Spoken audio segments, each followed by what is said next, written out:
Welcome all to this presentation, Cache-Friendly Data plus Functional Process Relay Ranges is Love. This is Phil's front page, this is mine. Practically illustrates what I'm going to talk about today. A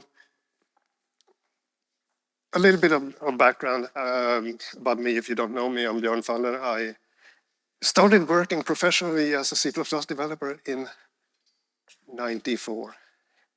30 years. Yikes.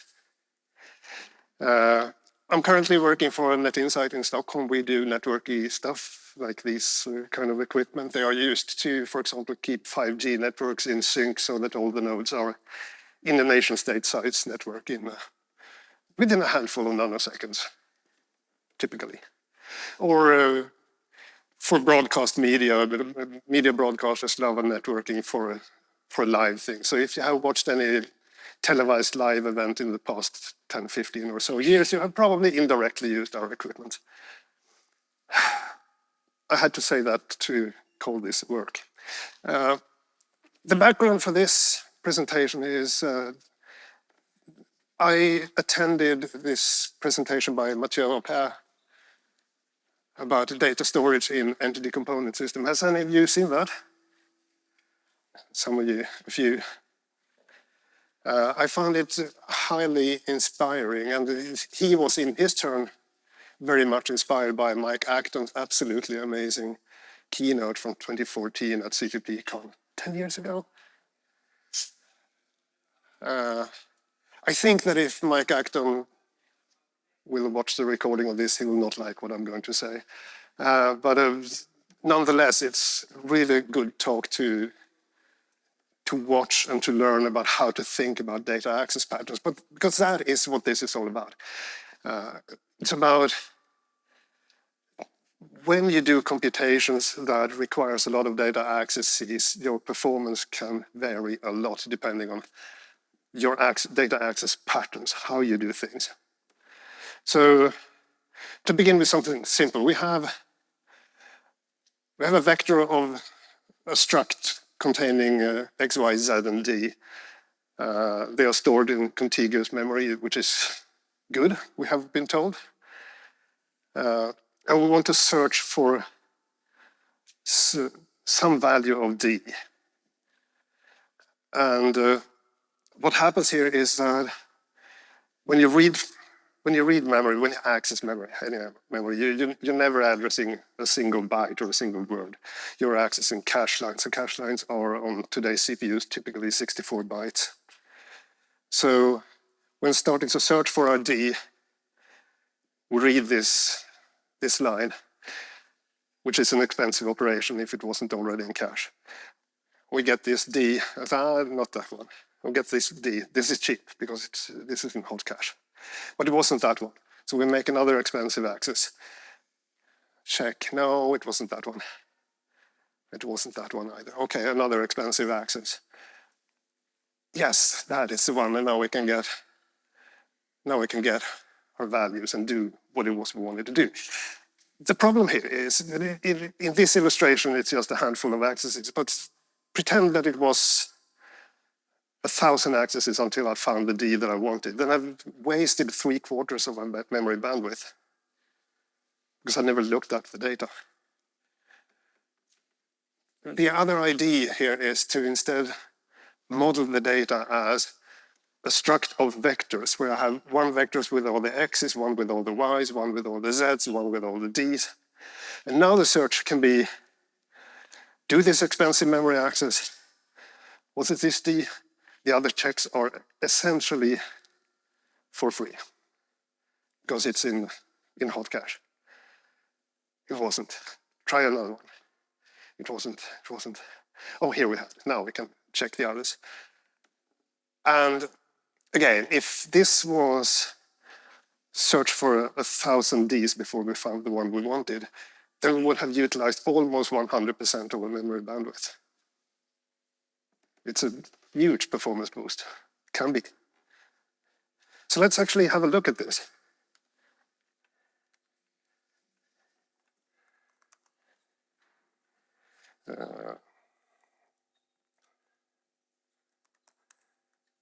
So I have this is a nonsense program, but I populate a vector with 1 million objects. And then I'm just searching for objects that fulfill some criteria. In this case, if z is less than a start value, and if so, I overwrite that with the last value and drop the last value. So I'm changing the order. And I keep doing this for more and more values. So let's see how this behaves.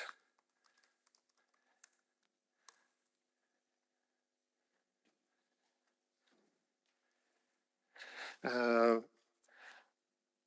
using Linux here because that's what I'm used to, which means that I'm also using perf, which is for me at least, simpler tool to analyze the behavior. So I'm looking at a number of counters here. So we can see, okay, 2.5 billion cache references, 25 million cache misses, 2.4 seconds, okay. Let's see the same program written as structure vectors. So we have our struct here with a number of vectors. The drop if function became horrible, but it's the same thing. Check the predicate. If it was met, then remove the last object and place into this slot where we found the value. Otherwise, go to the next. We start with populating it and then running it as before. The difference here is that since there is no single object that we can refer to, I have to express this a little bit different. So I give it the index so that it can look up the vector that I want from our struct. So it's not my favorite code, but that is how it worked. So let's have a look at this.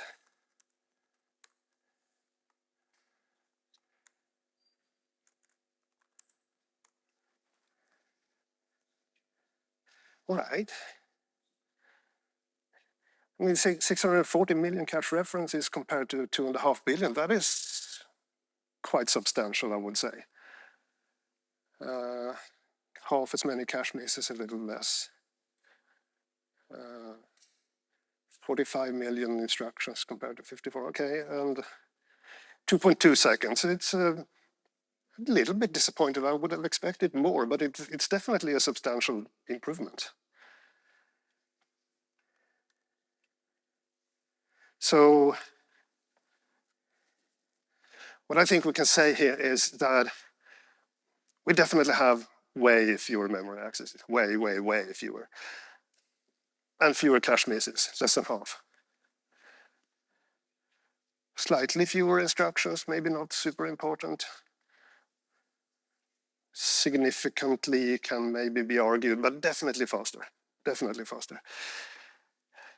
And absolutely horrible. I don't want to work with code that looks like that. So when I was watching Mathieu's presentation, I kept thinking, can we make this easier to work with? I couldn't really focus on what he was saying because I was just thinking it must be easier. It must be possible to make this easier. So I started making an experiment where I have this table that has a tuple of vectors. And when you access these with the angle brackets operators, you get a tuple of references where each reference is the element at the same offset for each of the vectors as in this operator angle bracket implementation. And then add a few more things like pushback, popback, reserve, etc. And then we can write this drop if function like more normal code. That is nice. This is readable. It's not this horror show that we saw earlier. And the loop to see which elements we want to drop with this criteria, this predicate, is reasonably readable, I think. So you get this R here is the row, the tuple of references. So we use destructuring to get the X, Y, Z, and D and do the comparison here. So let's have a look at that and see how it behaves.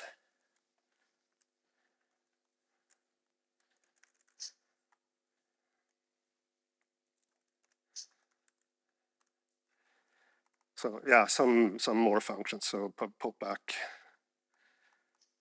back, reserve, etc. It's all very much the same. Every function is just find every vector and do the same operation on each of them. And then you can see the drop if function and the main loop as you saw previously.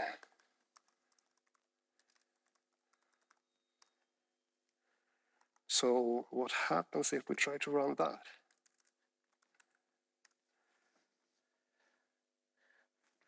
Okay. 640, same number of cache references, cache misses, fewer instructions.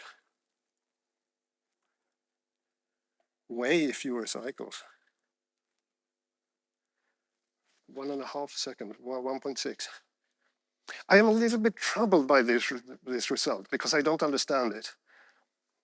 I think these should have given me exactly the same performance, but they don't, and I don't understand why.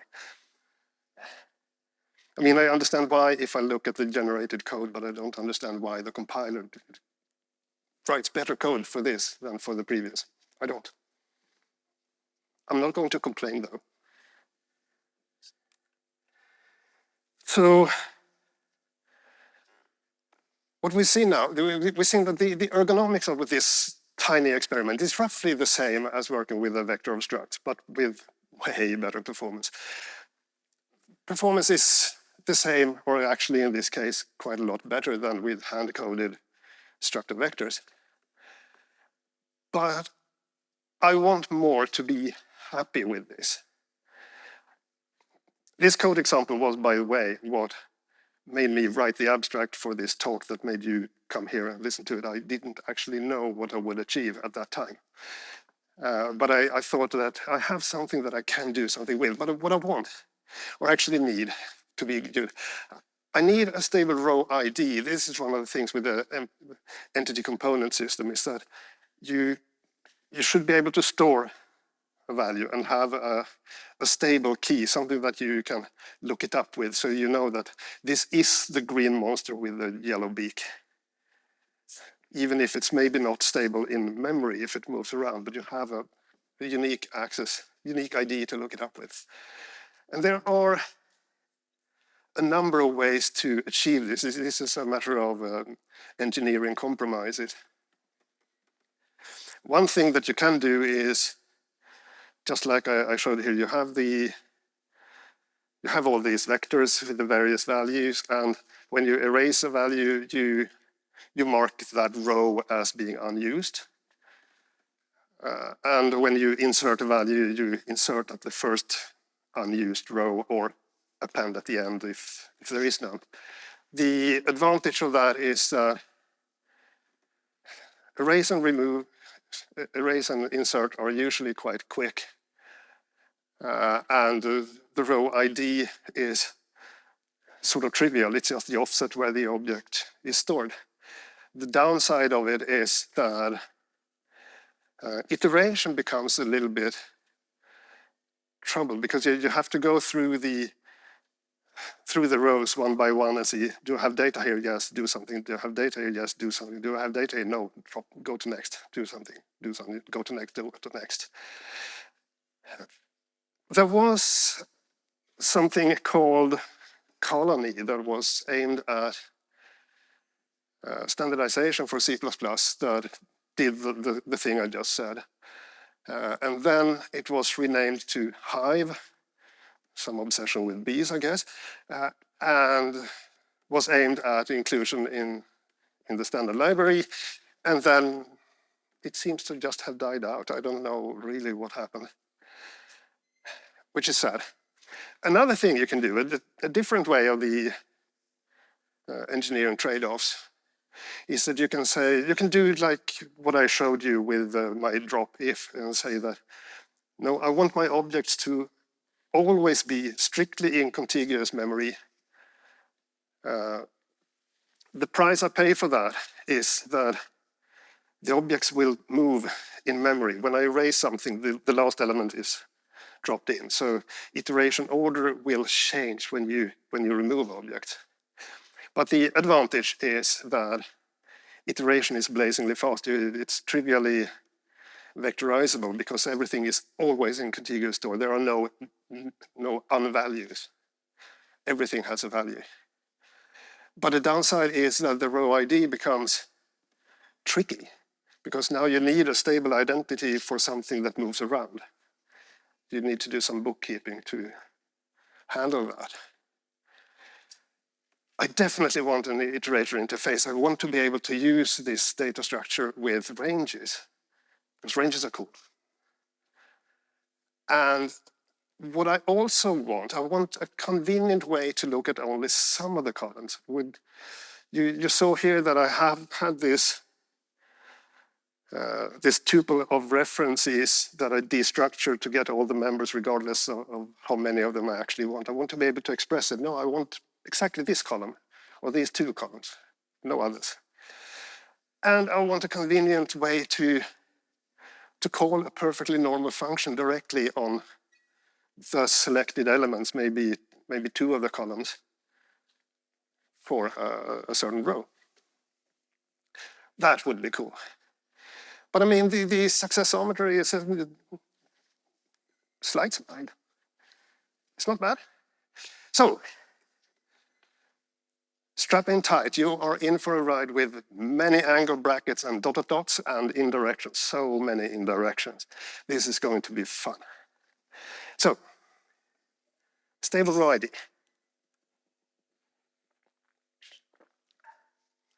The way I chose to implement this is you have in this case the data columns that has the letters, and then I have an index.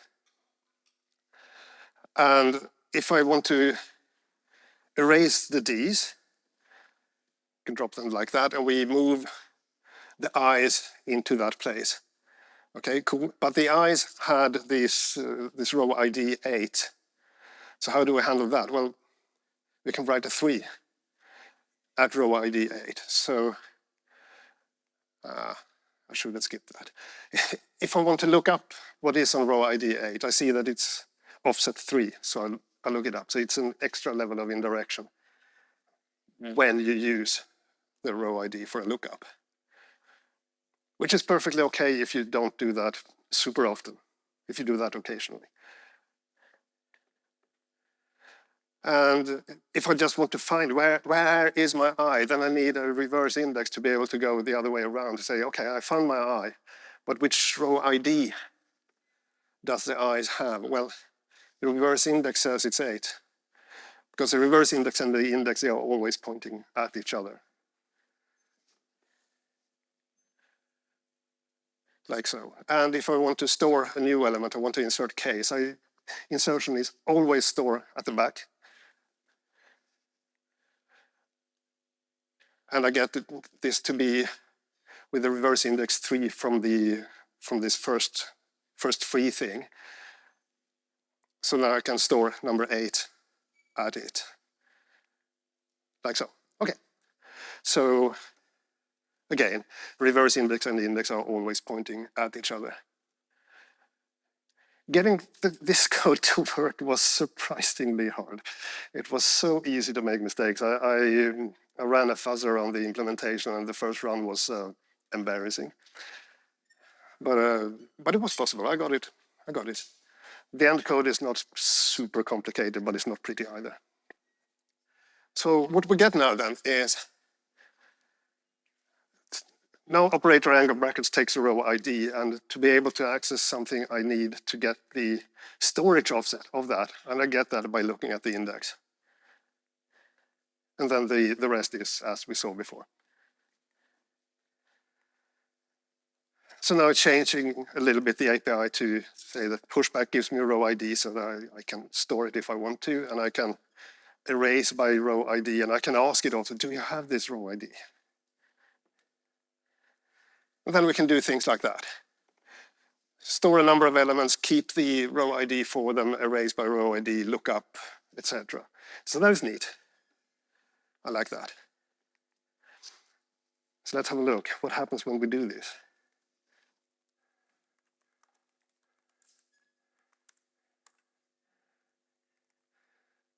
Here you see the absolute horrible bookkeeping. This was not fun.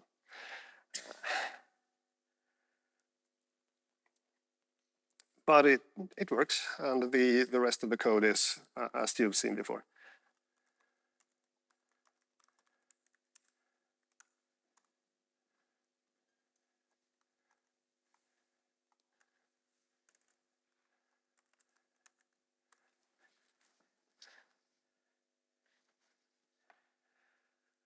Okay, 641 to 653, 16,000 instead of 11,000. Oh man. Why? No one dares to answer why it is noticeably worse. Extra, right? Yes, because of the extra indirections. This workload is heavy on removing elements, which means that we move the last element into a free slot and we juggle the index and reverse index. So there's a lot of extra work going on here. So if anything, I'm actually kind of surprised that the penalty wasn't worse. But to be a little bit more fair to the rest of this presentation, I decided to do another artificial workload.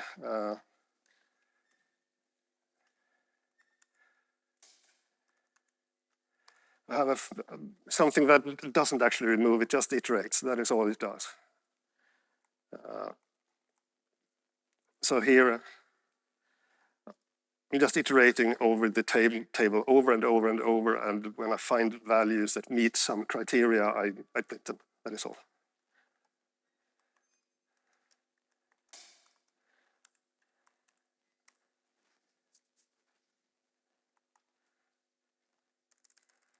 And this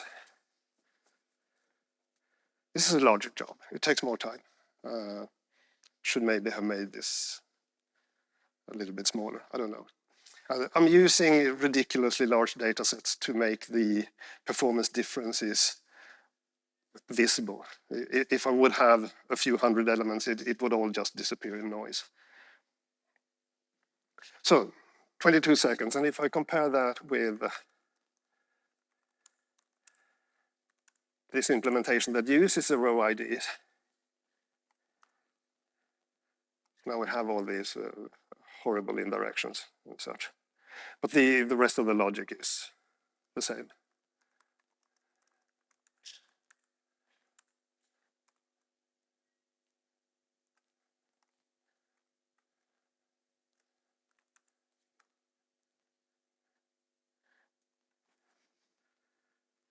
And we're getting some values.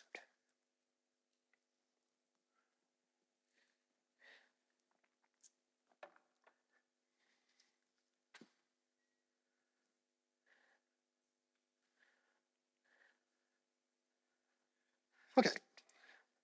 So 22 seconds. So in the iteration case, this didn't actually matter. This extra work to get the to maintain the row IDs is for free when you're not using it, when you're not doing removal and insertion, when you're just iterating. So that is good.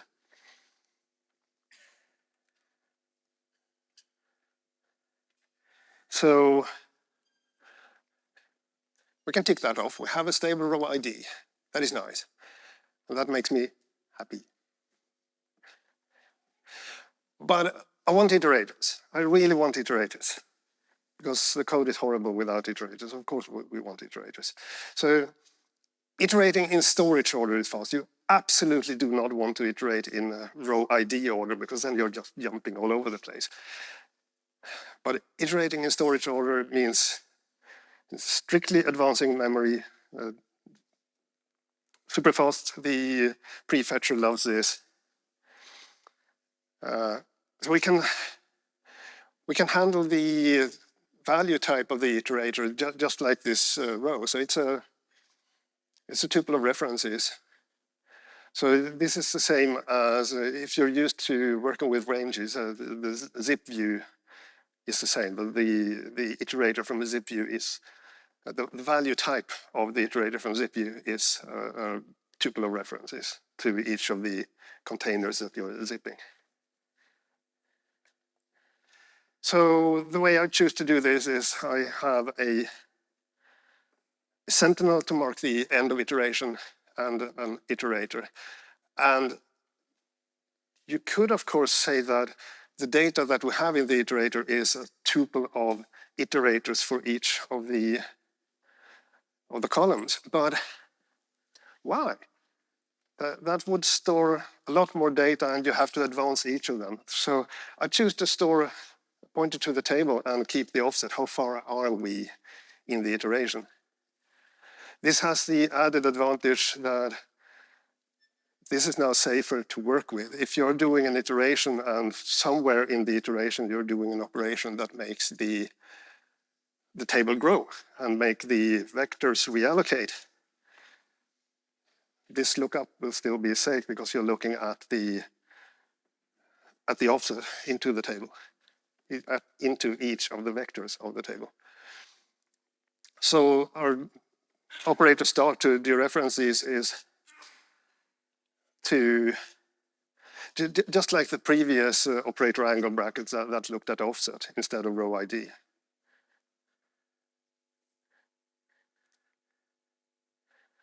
And comparing the iterator with the sentinel for equality is checking is the offset at the size of the table.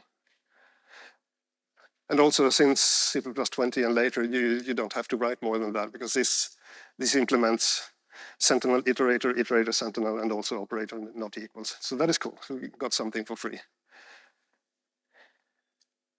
So now we have our table here with sentinel and iterator, and we have begin and end. Begin became almost embarrassingly simple. Just return an iterator that refers to the table itself and start index of 0, and end returns the sentinel that is nothing. So let's have a look at this.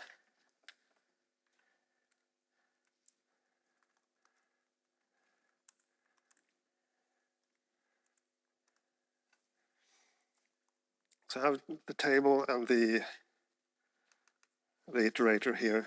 Operator plus plus, of course, just increments the offset. And all this rests with the horrible juggling of the index and reverse index.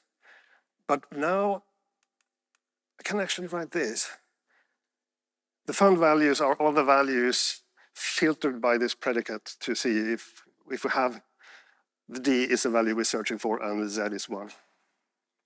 And then we can loop over the found values and print them.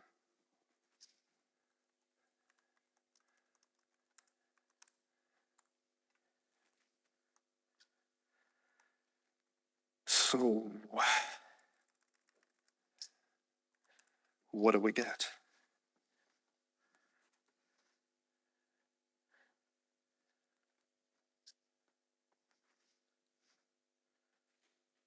What time goes? Oh.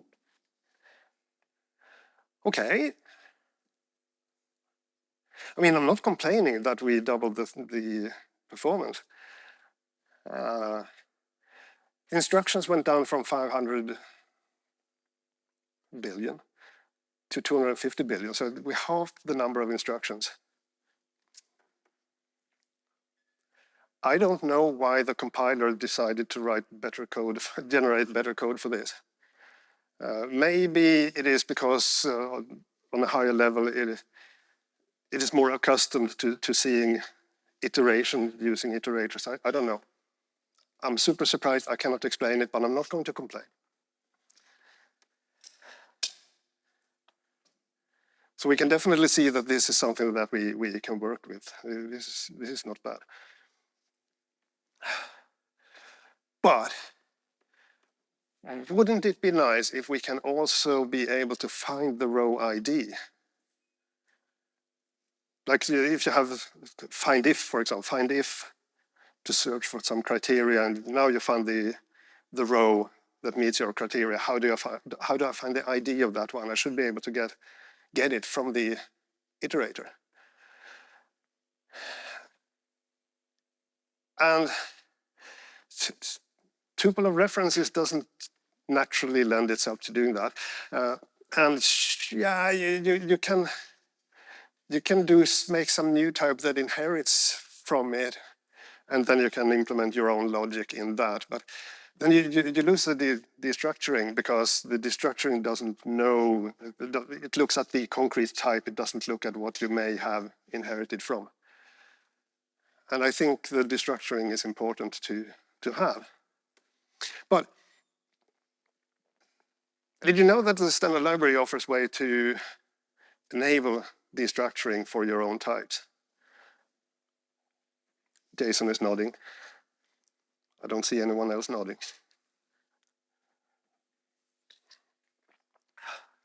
You specialize the tuple size for your type, and it's the tuple element. The tuple element gives the IDX type of your type T. And then you implement your own get function template. You can implement that as a member function or as a free function. That is up to you. It works with both. So I choose to create my own row type here, which is quite similar to the iterator in that it stores a pointer to the table and the offset to look at. And if I want to get the row ID, or get the row, I create it with the offset. So pointer to the table and the offset, looking at the index. And getting the row ID from the iterator, I implemented a function ID. I don't know if that is the best way to do it, but it shows how you can do it. It just looks at the reverse index for the offset that it has. And now you get the row ID. So that is nice. And to the get function template, to get the ith column of the row, you use the get of the tuples to get the ith of the tuple of vectors. To get the ith vector, look up its offset. And this is so cool. The parameter pack indexing magic of cplusplus. This is to get the ith type of the parameter pack T's.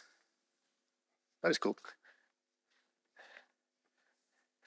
And then the tuple element that we have to have is get the ith type and get the number of types for tuple size.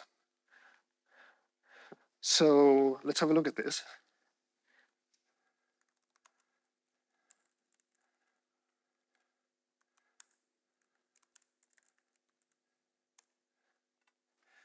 Sadly, I don't have the parameter pack magic. I'm using Clang 18. It doesn't implement this. GCC trunk does. I don't think it does in the latest release. But this works. I just wanted to throw in the parameter pack magic, it's called. But we have row ID and get, as I showed. And the rest is as before.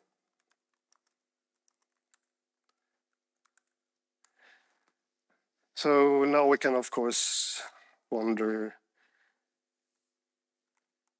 oh, why standard mistake.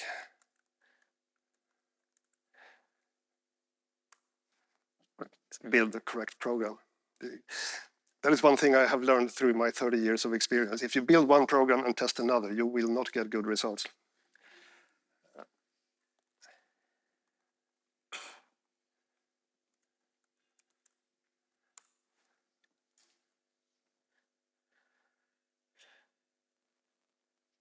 So what's the cost of doing this?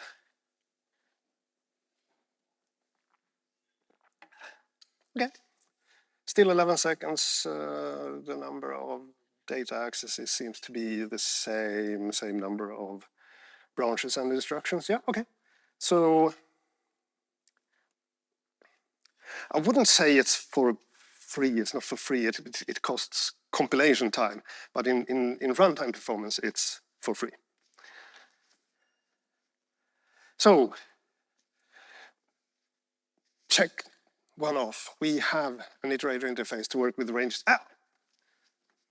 Did I actually? Yeah, I did show that. That we use ranges of filter, right? Yes. So I'm getting very geek happy here now. This is cool stuff. But I want to be able to select only the columns that are interesting to me. So we can actually do that with what I showed you. You just write this function that takes some table, you loop over it, and you get the columns that you want. So it's there. We actually have it. But it's not very convenient, is it? I'm not happy with that. So I want something better. So now comes indirection galore. We change the row type. So the row type now takes the table that it is a row of, and which columns of that row, of that table that it refers to. The C's here. The C's are the columns it refers to. So it works like this. If I have a row that refers to a table of int, char, double, and long, and the columns of the table 0, 2, and 3, that is the int, double, and long. And I get the first column of that one, then that is index 2. That is, it's the double. You with me? Or are you thinking about the Inception movie? So the way to do this is man, did I make a mess when I started implementing this. I did most horrendous template meta programming trickery to be able to get the subset, and then realized, const expert array. So we have this array, the columns of Z's, and then I just get the ith column, ith of the columns. And that's it. Nice. We have to change the tuple size a little bit. So tuple size is just how many columns does it refer to. And the tuple element to get the ith type becomes again the same thing with the const expert array to get the ith of the C's.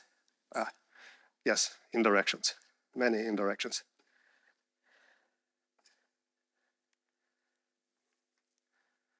So now I can write a function select. I don't know if this is the right naming convention or not. I thought about like a database world where you have a table with columns and you select this column and that column from this table. I don't know. It works.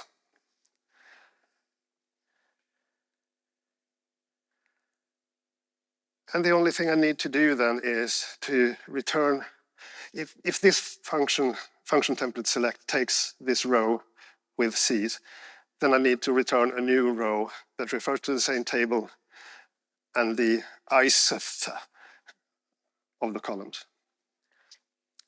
Try saying that. So our drop if logic here, we can write it as just select the things that I want. I want the X and the Z, that is column 0 and 2. I return it. And this makes me happy. This is good. This is nice. But it's not there yet. This is selection of a row. I want to be able to loop over a subset of the columns, only the ones that I'm interested in the loop.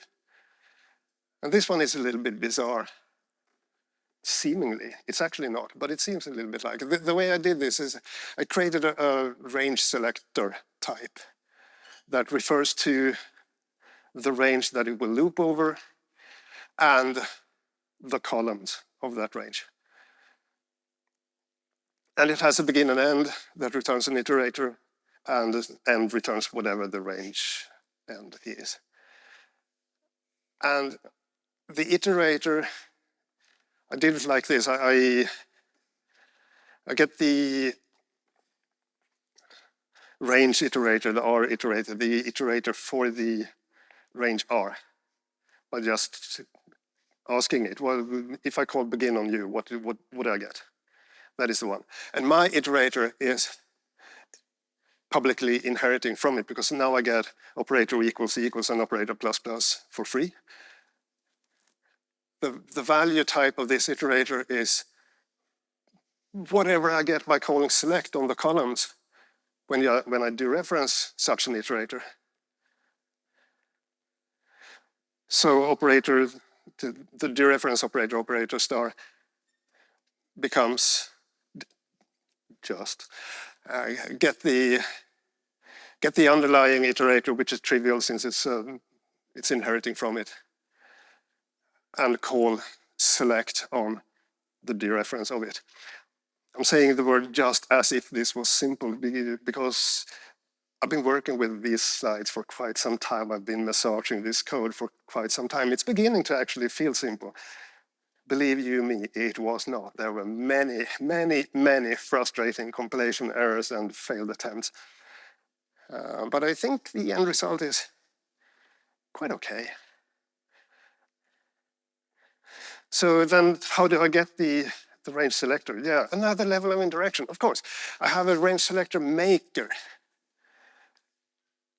that has a pipe operator that when you have a range pipe, a range selector maker, then you create a range selector referring to that range. And you get the range selector maker by calling select, which does basically nothing. It just returns this selector maker. But then I can write the loop as you see there. I say,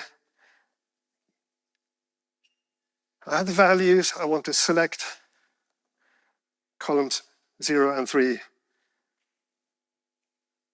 Dereference these as X and D and print them.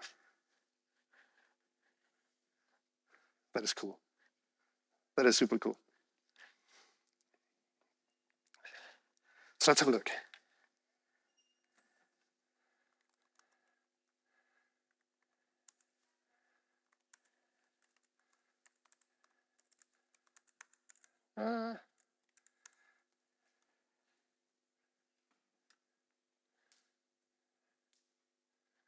What? Oh, there.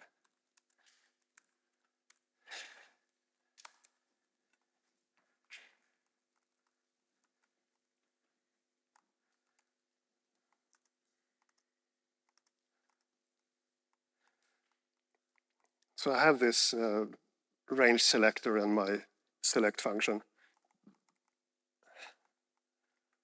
here. And then I can write this loop as I showed you on the slide. I really like this code. This is nice. This is nice.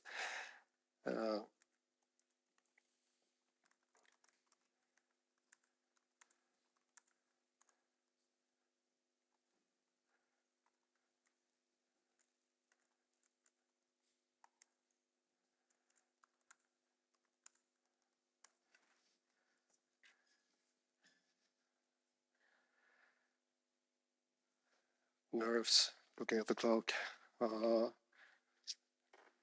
Is it faster? Is it slower? It's good. 11 seconds, we're at the same. Yes. So now we have elevated our expressiveness of the code to be less cluttered.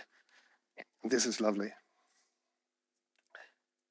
And it didn't cost anything in runtime performance. So this is great. This is really great. So check one more off, and the successometer is very happy. This is cool. But as I said, I want to be able to call functions with selected elements. And this is a little bit awkward now. We have to do referencing still, which I don't want to have to do. So we have this. We have the lambda that is called with a row. We select column 0 and 2, dereference it to get the x and z and do something. So I want to get another select function that takes some function f. And when it is called, it returns a lambda that when it is called with a row, I want to call the function with the values in that row. But this is in conflict. This is not obvious. This is in conflict with the select function template that takes a row by const ref. Because if you call select on a row that is an R-value reference, non-const, this is a better match. And you will get a very, very long compilation error that is very, very confusing. It does not in any way give you a hint of what on earth is wrong. That took hours, many, many hours. So what I would like to do is to be able to restrict this function template to say that this is only allowed to be called on something that is callable with a row, but I don't know what the row will look like yet. That will happen later. And to my knowledge, we cannot write such a constraint. So this is a little bit embarrassing. But what I can do is something that is, it's not really great, but it resolves the conflict. I can definitely have a compile time predicate asking a type, are you a row? And I can write a concept using that. So I can say that, yeah, and this is not allowed to be called with rows, by the way. It will still cause havoc if you call it with int, but it has at least resolved the conflict. If anyone has an idea for how to actually filter this on that f is something that is callable with some row, then I would really like to hear that. But with this in place, I can write the code like this instead, which is not really a lot better, is it? Huh.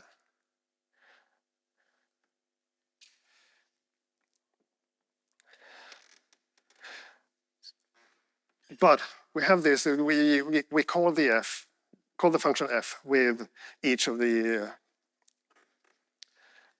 columns in the row. So we can rewrite it as using an apply function. So apply is, are you familiar with std apply? Std apply with std tuple. So this is a higher order version of apply, but it works with rows. The reason I'm saying it's a higher order version is that because we have separated this in two steps. You call apply with a function, you get something back that is callable, and when you call that with a row, then you call the function with the elements of that row. And now we have something that is quite neat. I say drop if, select column 0 and 2, apply this function that takes an x and a z and return is x less than z. I like this. Although, isn't there a name for that, lambda?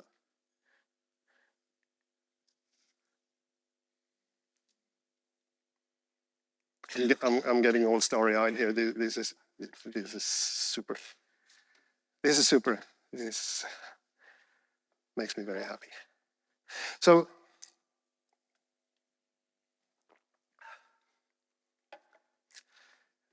let's have a look.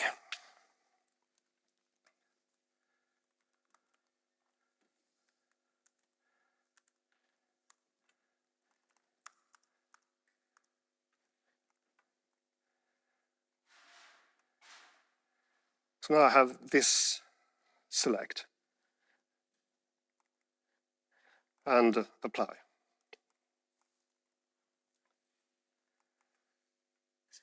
And this find values filtered by select 2 and 3 and apply the predicate. No.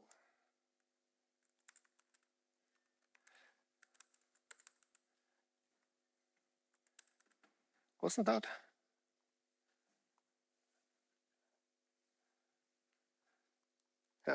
It is that one. Okay, whatever.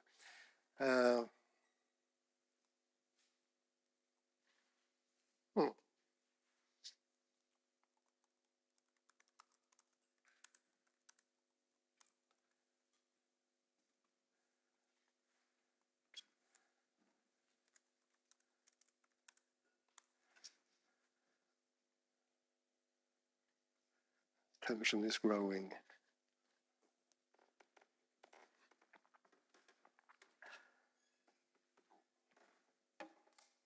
Right.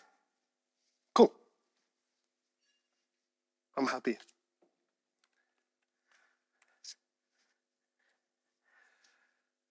Check one more off. And the successometer is starry-eyed. If you thought this was cool, you can have a look at this super experimental library that I made. It's not experimental in the sense that I don't think it works, but it is experimental in the sense that I take the liberty to make breaking changes in the API at any moment. So you should probably not use that in production. But if you're curious and you feel like you can assist with improving it a little bit, then please do. It would make me super happy. This is a little bit more sophisticated than what I showed you. For one thing, it respects const, which I think is kind of good. And it supports select on types also, so not just on numbers. So you can, if you use strong types, which you should do, then you can do select of, I don't know, velocity x, velocity y, velocity z, and etc., which is neat. Yeah, and the code samples that I used in this presentation are there, if you want to try them out. And that is all I had to say. Thank you very much for your kind attention.